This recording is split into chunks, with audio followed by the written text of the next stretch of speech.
Hi everyone, today I'm going to show you how to see who shared your Instagram post so you can track engagement and know who's spreading the word. Let's get started.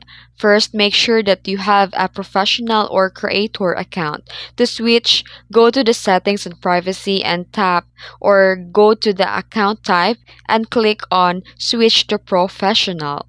And once your account is set up, go to the post you're curious about, then tap the View Insights below the post. And here look for the paper airplane icon that show how many times your post was shared to stories or DMs.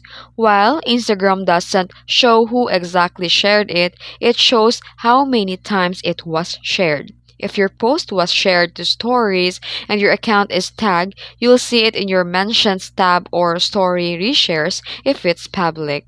And that's how you check your Instagram post that has been shared. If this video helped you, don't forget to like and subscribe and hit that bell icon for more Instagram tips. Thanks for watching.